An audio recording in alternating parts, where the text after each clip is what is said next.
Lu bayangin jadi makhluk yang lu tuh diciptain hanya untuk dibenci oleh seluruh manusia. Oke, saya bantu jawab ya. Pertanyaan anak muda ini adalah pertanyaan yang begitu menarik, sangat dalam, begitu jujur, dan sangat manusiawi.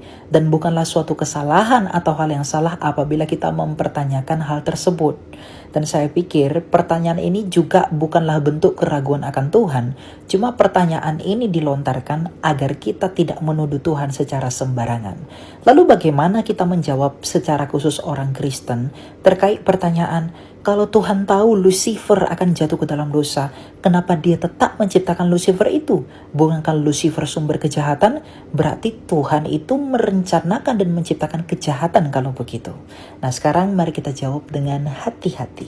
Jadi inti dari pertanyaan ini adalah, kalau Tuhan tahu Lucifer akan jatuh, bukankah Tuhan itu jahat karena ia tetap menciptakan Lucifer? Nah, kalau hal ini benar, berarti Tuhan adalah sumber kejahatan dan Tuhan itu sendiri bermain-main dengan ciptaannya. Tetapi kekristenan menolak tegas kedua hal ini. Mengapa? Yang pertama, karena Tuhan tidak pernah menciptakan Lucifer dalam keadaannya sebagai iblis atau yang jahat. Tuhan menciptakan Lucifer dalam keadaannya sebagai malaikat yang baik. Tuhan tidak pernah menciptakan Lucifer dalam kodratnya sebagai iblis atau sebagai yang jahat. Tapi Tuhan menciptakan Lucifer dalam keadaannya sebagai malaikat yang teramat baik dengan kehendak bebas yang baik. Lalu mengapa dia bisa menjadi iblis? Karena kehendak bebasnya menyalahgunakan kebaikan itu. Atau kehendak bebasnya meniadakan kebaikan itu, itulah yang disebut kejahatan. Kejahatan itulah yang membuat dia disebut sebagai iblis. Saya pernah mengingat apa yang dikatakan oleh Einstein. Einstein pernah mengatakan, apakah gelap itu? Gelap itu adalah ketiadaan terang. Apakah dingin itu? Dingin itu adalah ketiadaan dari panas. Maka kejahatan itu sendiri adalah ketiadaan kebaikan. Nah, Tuhan menciptakan Lucifer ini dalam keadaan yang baik. Tapi Lucifer dalam kehendak bebasnya memilih untuk meniadakan kebaikan yang Tuhan ciptakan dalam dirinya. Sehingga itulah yang disebut kejahatan. Maka karena dia memilih kejahatan dan merusak dan meniadakan kebaikan itu, maka dia disebut iblis. Setelah ini kalian akan bertanya, kan Tuhan itu maha tahu kalau dia akan berbuat jahat. Kenapa dia tetap ciptakan dong kalau begitu? Mengetahui sesuatu tidak sama dengan menyebabkan sesuatu itu. Misalnya ketika manusia menciptakan pesawat. Manusia itu tahu kok kalau suatu hari nanti pesawat itu akan jatuh dan pasti jatuh. Tetapi kenapa manusia tetap menciptakan pesawat? Karena tujuan manusia menciptakan pesawat bukan untuk dijatuhkan, tetapi untuk terbang. Artinya tujuannya baik.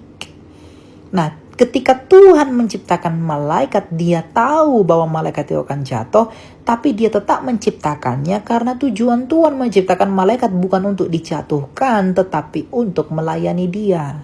Dan sekali lagi harus kita mengerti, pengetahuan Tuhan tidak pernah membatalkan kehendak bebas dari makhluk itu. Misalnya, Tuhan tahu saya akan berbohong besok. Tetapi saya berbohong besok bukan karena Tuhan perintahkan saya untuk berbohong. Dan bukan karena Tuhan memaksa saya untuk berbohong. Tapi karena saya memang mau untuk berbohong. Maka meskipun Tuhan tahu saya besok akan berbohong. Tapi pengetahuan Tuhan itu tidaklah menjadi penyebab mengapa saya berbohong. Begitu juga dengan malaikat itu. Tuhan tahu bahwa malaikat itu akan jatuh. Tapi bukan Tuhan yang membuat malaikat itu jatuh. Bukan karena Tuhan yang memerintahkan malaikat itu jatuh, dan bukan karena Tuhan yang merancang malaikat itu untuk jatuh, tetapi kebebasan malaikat itulah yang memilih malaikat itu untuk jatuh, yaitu meniadakan kebaikan itu. Jadi kejahatan Lucifer itu bukanlah takdir dari Tuhan dan bukan pula salahnya Tuhan. Karena iman Kristen tidak percaya pada takdir, dan Tuhan tidak pernah merancang, memprogram, dan membentuk Lucifer dalam keadaan yang jahat.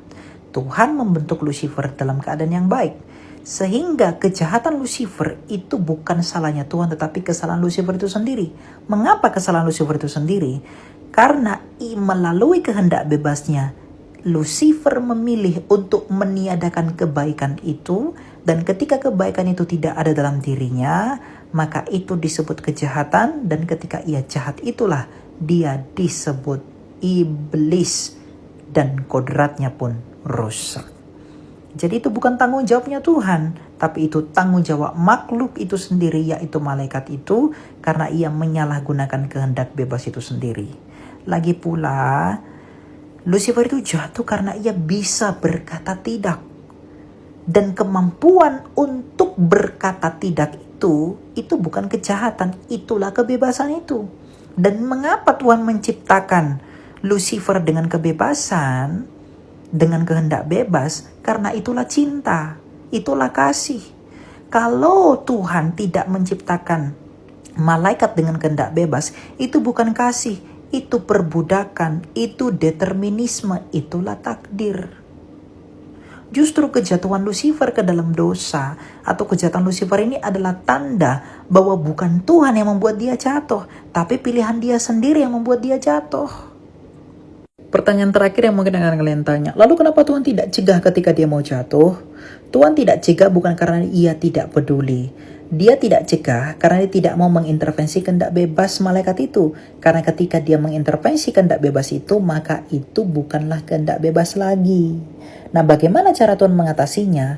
Tuhan mengatasinya bukan dengan membatalkan kehendak bebas dari malaikat itu, tapi dengan mengalahkan kejahatan itu sendiri. Dan kapan dia mengalahkan kejahatan itu sendiri? Di dalam Kalvari. Kemuliaan bagi Tuhan.